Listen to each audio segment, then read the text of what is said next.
श्री विद्याय नमः। हर हर महादेव। तुला राशि वाले सभी जातक, आप यदि वर्ष 2023 की सलाह मान लेते हैं तो आने वाले साल, नए साल 2024 में कुछ अच्छा करके दिखा सकते हैं। आने वाला वर्ष 2024 सुनहरा साबित हो सकता है। ये बात हकीकत है, क्योंकि जब कोई चीज़ हमें हमारे जीवन में आती है और उसके बाद वो जाती है तो बहुत सारी चीज़ें वो सिखा करके जाती है। परंतु जब वर्ष 2023 खत्म हो रहा होगा और 2024 आने वाला होगा, उस समय के ग्रहों की स्थिति यानी कि जाते हुए और नई चीज के आते हुए, पुरानी चीज के जाते हुए, नई चीज के आते हुए जो ग्रहों की स्थिति रहेगी वो आपको क्या कह रही है वर्ष 2023 के माध्यम से, ये मैं आज की वीडियो में आपको बताने का प्रयास कर रहा हूँ। नमस्कार दोस्तों, मैं हूं एस्ट्रो शिवम पंडित। तो मैं आपका सभी का स्वागत करता हूं अपने यूट्यूब चैनल श्री विद्या एस्ट्रो में। आज की जानकारी बहुत महत्वपूर्ण है, क्योंकि आज की जानकारी पुराने वर्ष की सीख भी है और नए वर्ष में जो करना है उसकी सूचना भी है कि क्या करना है, जिससे आपको आने वाले वर्ष 2024 को आप सुनहरा बना सके, गोल्डन बना सके और वो गलती आप न दोहराएं जो 2023 आपको मना करके जा रहा है। चलिए वीडियो को शुरू करते हैं। वीडियो शुरू करने से पहले सबसे पहले मैं आपको बताना चाहता हूं कि जो भी कोई जातक मुझसे अपनी जन्म कुंडली का परामर्श कराना चाहते हैं, वीडियो के डिस्क्रिप्शन में और वीडियो के नीचे नंबर आ रहा है, इस पर व्हाट्सएप मैसेज कर सकते हैं और हमसे बात करने की प्रक्रिया को आरंभ कर सकते हैं। वहीं जो जातक जिनको अपनी कुंडली के बारे में बिल्कुल भी नॉलेज नहीं है, आपके ग्रह आपके बारे में क्या बता रहे हैं, उन लोगों को सलाह है कि वे बृहद पर्सनलाइज कुंडली जरूर ऑर्डर करें। आप वीडियो में देख पा रहे होंगे, ये बहुत ही कम मूल्य पर आपको मिलने जा रही है। इसमें आपको बहुत बृहद जानकारी पीडीएफ के रूप में प्राप्त हो जाएगी मात्र कुछ ही घंटों में। चलिए मित्रों, मैं सबसे पहले आपको बताना चाहता हूं कि जब ये वर्ष 2023 जा रहा होगा और नया वर्ष 2024 आ रहा होगा, तब नव ग्रहों की स्थिति आपकी राशि से कुछ इस प्रकार से दिखाई देगी, जैसे कि आप अपने वीडियो के अंदर देख पा रहे हैं। मित्रों, ये तुला राशि का आप चार्ट देख रहे हैं वीडियो के अंदर। जिस समय वर्ष 2023 समाप्त हो रहा होगा और 2024 आने वाला होगा, तब बुध और शुक्र आप देख सकते हैं कि आपके द्वितीय भाव में 8 नंबर के ऊपर संचरण कर रहे हैं। सूर्य और मंगल तृतीय भाव पर है, धनु राशि के ऊपर। वहीं शनि महाराज की स्थिति रहेगी पंचम भाव पर अपनी मूल त्रिकोण राशि में। राहु रहने वाले हैं मीन राशि पे छठे घर के अंदर, जो कि अब वर्ष 2023 में ही चेंज हुए हैं। देवगुरु बृहस्पति रहेंगे आपके सप्तम भाव पर और चंद्रमा रहेंगे लाभ स्थान पर। केतु की स्थिति है 12वें घर के अंदर। ये कुल मिलाकर के ग्रहों की स्थिति ऐसी रहने वाली है। परंतु बात होती है कि 2023 क्या सीख देकर के जा रहा है। तो सबसे पहले मैं शुरू करना चाहता हूं, तुला राशि वालों के लिए सबसे योग कारक 2 ग्रह होते हैं, शुक्र और बुध। ये दोनों अगर एक साथ में कहीं बैठ जाए तो महालक्ष्मी महाधन निर्माण योग का निर्माण कर देते हैं। परंतु यहां शुक्र और बुध ने कुल दीपक नामक शुभ राजयोग की सृष्टि भी कर रखी है। और कहां कर रखी है? आपके द्वितीय भाव में कर रखी है, जो कि आपके लिए अत्यंत शुभ परिणाम है। तो वर्ष 2023 आपको क्या कह रहा है जाता जाता? वर्ष 2023 कह रहा है कि ये स्थिति आपके द्वितीय भाव पर है, इसलिए आप अपनी वाणी का सही प्रयोग करेंगे तो आप धन के रास्ते खोलने के लायक हो जाएंगे। यानी कि ऑटोमेटिकली ही धन के रास्ते आपके लिए खुलने प्रारंभ हो जाएंगे यदि आप वाणी का सही इस्तेमाल करते हैं। परंतु इस्तेमाल कैसे करना है? तो द्वितीय भाव पर जब शुक्र और बुध का प्रभाव है, तो ऐसे में आप वाणी के साथ चतुराई से भी काम लें, क्योंकि एक तरफ है शुक्र जो कि वाणी भाव पर प्रभाव डाला है, दूसरी तरफ है बुध जो कि बुद्धिमत्ता और चतुराई का भी प्रतीक होता है। यानी व्यक्ति अगर धन कमाना चाहे तो कमा सकता है यदि वह बुद्धि और वाणी का दोनों में आपस में मेल करके इस्तेमाल करें। तीसरी सबसे इंपॉर्टेंट चीज, आपको परिवार में कोई भी गतिविधि हो, छोटे से लेकर बड़ी तक, क्रोध पर नियंत्रण रखना है, अधिक गुस्सा नहीं दिखाना है। जितना हो सके आपकी वाणी ही काम कर जाएगी, आपकी बुद्धि ही काम कर जाएगी परिवार की सभी समस्याओं को समाधान करने के लिए। तो वर्ष 2023 सलाह दे रहा है कि आप अपनी वाणी का संयमित इस्तेमाल करें, अपने व्यापारिक क्षेत्रों पर इस्तेमाल करें और धन संबंधित मामलों पर इस्तेमाल करें। इसी के अलावा मैं आपको बताना चाहता हूं कि आपको कुछ चीजें हैं जिनसे बचकर भी रहना है।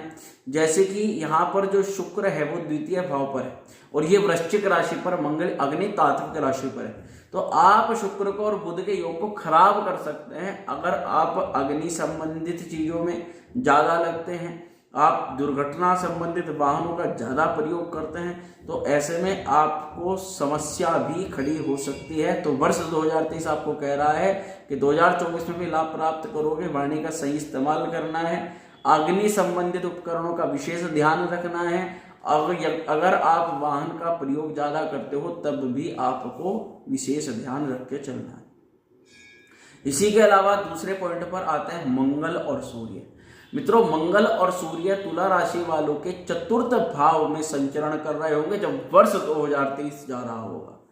अब मैं आपको यह बताना चाहता हूं कि ये योग दोनों के दोनों, मंगल और सूर्य, यहां पर बैठ करके ये भी राजयोग का निर्माण कर देते हैं और यहाँ पर विमल नामक विपरीत राजयोग का निर्माण होता है। सूर्य और मंगल के प्रभाव जो है आपके चतुर्थ भाव पर होने से आप बहुत अच्छा कर सकते हैं 2024 में। वर्ष 2023 आपको कह रहा है कि ऐसे में यदि आप अपनी ताकत का सही इस्तेमाल करते हो, अपने मन मस्तिष्क विवेक का और शरीर की ताकत का आप बुरी जगह इन्वेस्ट ना करके सही जगह इन्वेस्ट करते हो, तो आपकी गलत चीजें भी अच्छी बन जाएंगी। आपके बुरे चाहने वाले भी आपका ऑटोमेटिकली अच्छा करने लग जाएंगे। आप ये देख सकते हैं ये चीजें कि लोग जो आपका बुरा कर रहे थे अनजाने में आपका अच्छा ही करने लग गए।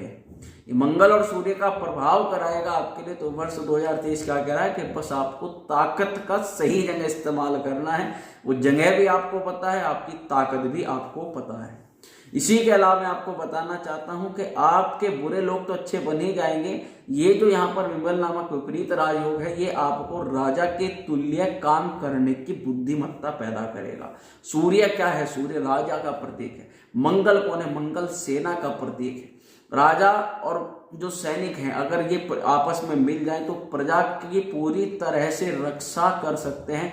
इसी प्रकार से चतुर्थ भाव जो कि आपके परिवार के सुख का भाव है, आपकी प्रॉपर्टी का, आपके वाहन का भाव है, यहाँ व्यक्ति अपनी सभी प्रकार की महंगी वस्तुओं की सुरक्षा भी करता है और इनको बढ़ाने का काम भी करता है। कुल मिलाकर के आपका ज्यादा फोकस आने वाले समय में भी अपने बल बुद्धि मस्तिष्क का, अपनी प्रॉपर्टी कैसे बढ़ाएं, अपने धन संपत्ति वाहनों को कैसे बढ़ाएं आदि सभी क्षेत्रों पर रहेगी।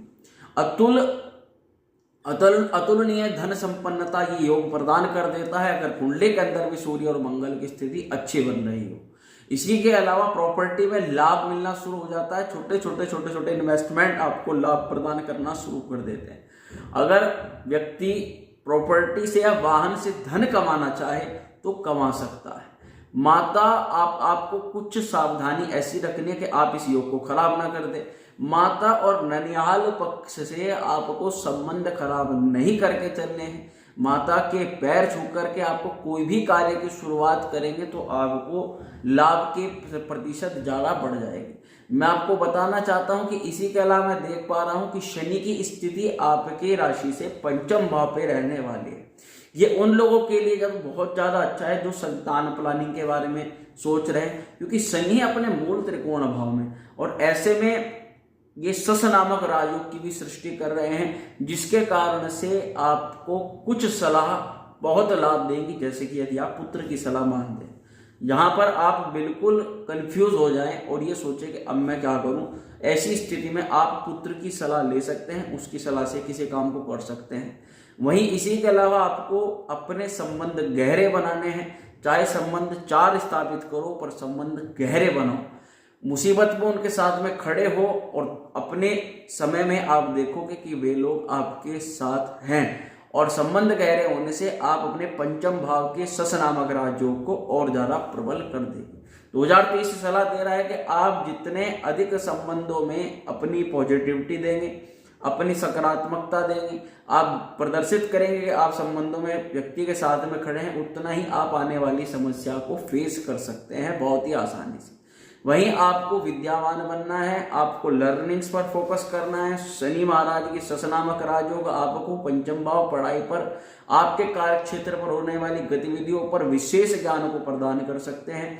इसी के अलावा पुण्य कर्म को करना शुरू कर देना है, जैसे कि मंत्र जाप, अपने इष्ट की साधना, अपने महामृत्युंजय मंत्र का जाप, ये आपको बहुत ज्यादा लाभ प्रदान कर सकता है। और यही कहीं ना कहीं जिंदगी के अंदर जो लव रिलेशंस खत्म हो गए थे बिल्कुल, वही लव रिलेशंस अब आपके लिए पॉजिटिव होने शुरू हो जाएंगे, उससे आपको बेनिफिट्स मिलना शुरू हो जाएगा। वहीं बात करते हैं इसके अलावा सबसे इंपॉर्टेंट चीज, राहु की स्थिति अब 2023 में लगभग लास्ट में चेंज हुई, राहु और केतु। राहु आ गए आपके छठे घर में और केतु चले गए 12वें घर में। ये दोनों छठे और 12वां जो घर होता है ये त्रिक भाव में माना जाता है, और ये राहु केतु शनि के लिए तो बहुत ही अच्छा माना जाता है। 2023 ये कह रहा है कि मैं जा तो रहा हूं, परंतु राहु की स्थिति को आपके छठे घर में करके जा रहा हूं। इससे पहले राहु आपके 7वें घर में, तब आपके कंपटीशन को, आपके व्यापारिक गतिविधियों को, आपके पारिवारिक जीवन को, आपके दाम्पत्य जीवन को पूर्ण रूप से प्रभावित कर रहे थे। पर राहु की स्थिति जैसे छठे घर में बनी और केतु की स्थिति जैसे 12वें घर में बनी, तो ये छोटे छोटे लाभ, जैसे कि आप अब छोटे नहीं, ये बहुत बड़े लाभ हो सकते हैं। जैसे आप अपने शत्रुओं पर विजय प्राप्त करेंगे। इस 2023 सलाह दे रहा है कि आपको अपनी बुद्धिमत्ता का प्रयोग करना है, आपको अपनी वाणी का भी प्रयोग करना है, और आपको कंपटीशन दे करके अपने शत्रु को पराजित करना है, क्योंकि राहु अब आपके साथ खड़ा हो चुका है छठे घर के अंदर। और वहीं कंपटीशन में भाग लो जितना ज्यादा से ज्यादा ले जा सके। आप कंपटीशन से अगर डरते हो, पहले डरते थे, अब डरो मत, धीरे धीरे करके आप छोटे छोटे स्टेप लेकर के कंपटीशन में भाग लेना शुरू कर दो। क्योंकि आप दूर से ही, जो कुछ लोग ऐसे हैं तुला राशि के जातक जो दूर से ही परिस्थिति देख करके डर के घबरा गए, डरने की आवश्यकता नहीं है। राहु की स्थिति छठे घर में आ चुकी है। अब अपने से आगे लोगों को आप टारगेट करो, जो लोग आपसे आगे जा चुके हैं या जा रहे हैं, बढ़ रहे हैं, उन लोगों को टारगेट करना शुरू करो। कौन कौन सी चीजें वे कर रहे हैं अपने जीवन के अंदर, उनको फॉलो करो। और इसी के अलावा छोटे छोटे इन्वेस्टमेंट करना सीखो। इन्वेस्टमेंट किए नहीं जाते, स्टार्टिंग इन्वेस्टमेंट सीखे जाते हैं। तो स्टार्टिंग करो, छोटे छोटे इन्वेस्टमेंट करना सीखो। उसमें आप देखो कि कहाँ आपका लॉस जा रहा है, कहाँ आपका प्रॉफिट जा रहा है, और उस चीज को पकड़ करके जो आप गलती अब तक कर रहे थे उस गलती पे काम करना शुरू कर दो। आप थोड़ा थोड़ा सरकारी गतिविधियों में भी इन्वेस्टमेंट, सरकारी गतिविधियों में एनरोल होना शुरू हो जाओगे, जिससे आपको लाभ की प्राप्ति होगी। सरकारी, चाहे राजनेताओं से संपर्क बढ़ाना हो, चाहे फिर गवर्नमेंट किसी योजना के अंदर प्रतिभाग करना हो। केतु की स्थिति जब 12वें घर के अंदर है तो व्यक्ति की यात्राएं बहुत सफल करवाता है। 2023 कह रहा है कि ज्यादा से ज्यादा यात्रा करो, जितना यात्रा करोगे लर्निंग आपकी बढ़ेगी। आप देखोगे कि बाहर आपके घर में क्या काम है और बाहर काम क्या हो रहा है, तरीका बदलेगा। यात्राओं करने से आपको नए नए लोगों से मिलना जुलना पड़ेगा, नए नए अवसर प्राप्त होने लग जाएंगे, आप अपने नेटवर्क को बढ़ाने लग जाएंगे। तो कुल मिलाकर के केतु की स्थिति 12वें घर में 2023 की सलाह है कि आप अपने नेटवर्क को बढ़ाने पर विशेष ध्यान दो। आदान प्रदान करो जितना हो सके, यानी ये अपने सर्विस दूसरे को दे दो। अगर आप हर चीज पैसे में नहीं खरीद सकते और दूसरे की सर्विस आप ले लो, यानी हेल्प के बदले हेल्प, या धन के बदले धन, या वस्तु के बदले वस्तु, तो आपका वर्ष 2024 भी बहुत जबरदस्त होकर के आएगा। इसी के अलावा दूर के लोगों से जितना हो सके ज्यादा से ज्यादा संपर्क बढ़ाओ, उससे भी आपको ही सीधा सीधा फायदा वर्ष 2023 की सलाह दे रही है। मैं आशा करता हूं कि ये बताई गई जानकारी से आप पूर्ण रूप से संतुष्ट होंगे। वीडियो अगर आपको पसंद आई हो तो उसको लाइक शेयर जरूर करें, चैनल पर पहली बार सब्सक्राइब भी जरूर कर दें। मां श्री विद्या आप सभी का कल्याण करे। श्री विद्याय नमः। हर हर